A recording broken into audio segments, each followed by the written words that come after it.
Hello friends, welcome to operating system class, and in this class we will discuss something about the system programs from first unit. And in today's class we will see what is system program and what are the different categories of system program. Here we are having two categories.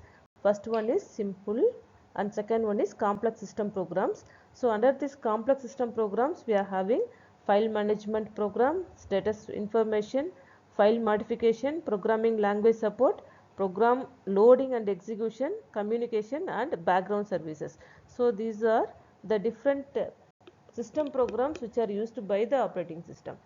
Let us see all these things one by one. In the very first class of operating system, we have seen the logical architecture of computer system. That is the layered architecture. Here the first layer is computer hardware layer. In this hardware layer we are having CPU, memory, IO devices and disk devices and so on. All the physical components will come under hardware layer. On the top of hardware layer we are having operating system layer.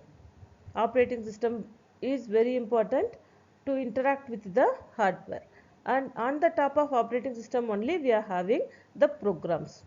Okay, the programs we are having system program and application program. See here, this is system program and this is application program. So from this diagram we can easily understand the system program will act as an interface between application program and the operating system. Okay, so the operating system is having its own collection of system programs that is used to interact with the user, that is application program to operating system as well as the hardware. Okay, here the system programs, also known as system utilities, which provide convenient environment for program development as well as program execution. There are two categories of system programs. First one is very simple system programs that will act as an interface to the system calls. This is the very simple one. And next one is most complex system programs, and those programs will be divided into the file management system program, logical information, file modification, programming language support, program loading and execution, communication and background services. For all these things, the operating system is having a separate collection of system programs. The first one is file management system program. In this file management system program, we can create a file, delete a file, copy the file, rename the existing file, print dumped list, and generally we can use this file management to manipulate the files and directories.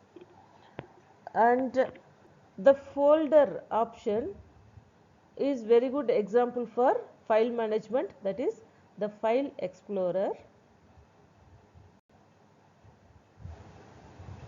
File Explorer program is nothing but the file management in Windows operating system. The next one is status information. So the status information program will provide the system's status information. For example, it will provide the date of system, that is system date, system time, and amount of available memory, system memory, and disk space, amount of disk space, and number of users, and similar the status information. All this information will be provided by this program. Apart from this, it will provide the more complex details about the performance, that is system performance, logging information, debugging information also. And these programs will provide this information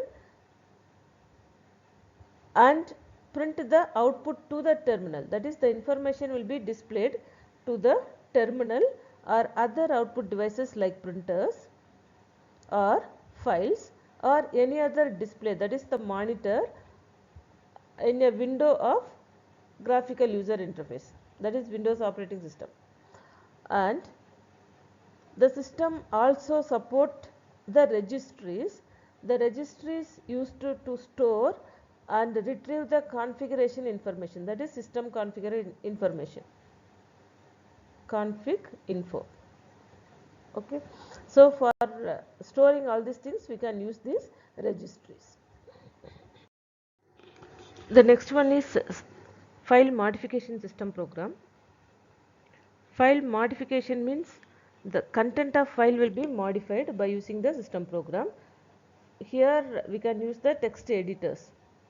That is, the text editors are inbuilt in the operating system itself. Once we load the operating system, the text editor will also be loaded into the system. And these text editors are used to create and modify the content of the files which are stored on the disk or other storage devices. And these file modification programs are also having some special commands to search the content of the file and perform transformation of the text. For example, this is the WordPad which is inbuilt in the Windows operating system.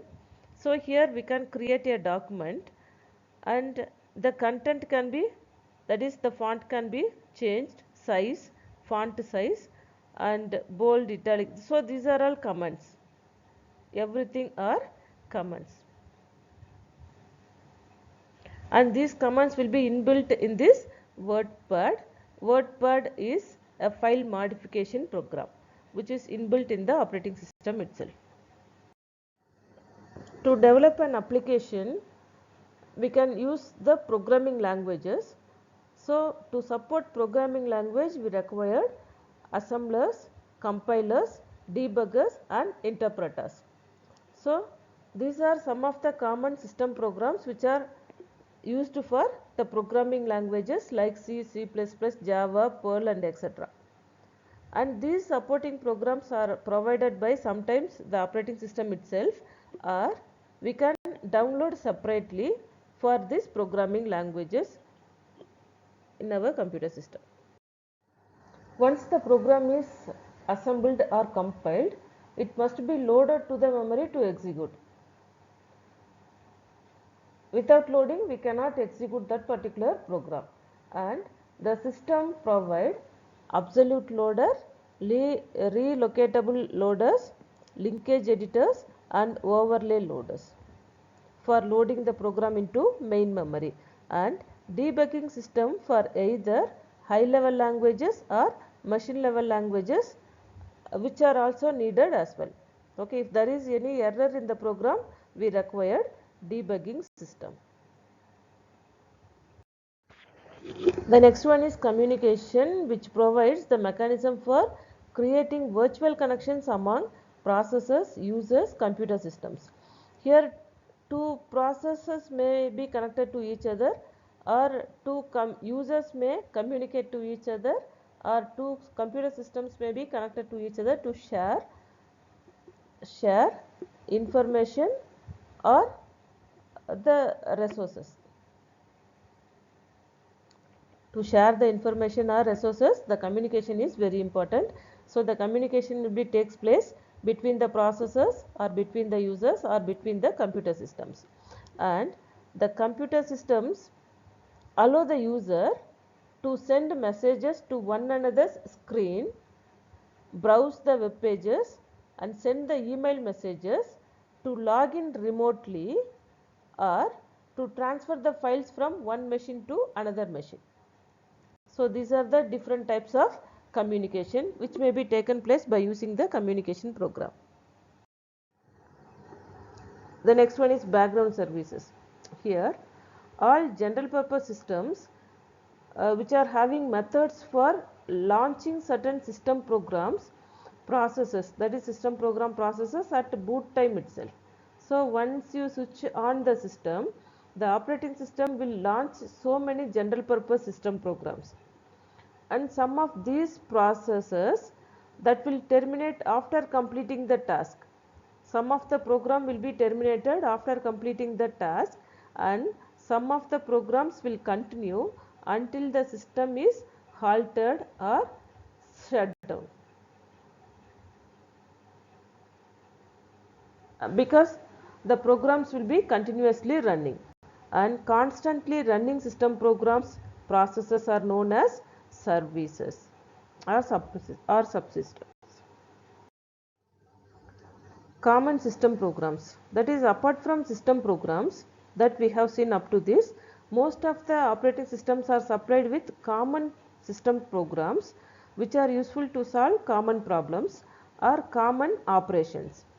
So these application programs are includes web browsers, word processors, text formatters, spreadsheet, database system, compilers, plotting and statistical analysis packages, games and etc. Okay, these uh, common programs will be attached to the operating system itself. Up to this we have seen the system programs from first unit, and there are two types of system programs, simple and complex.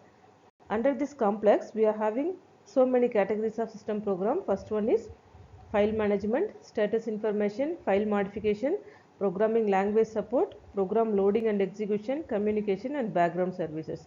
So these are all some of the system programs which are supported by the operating system.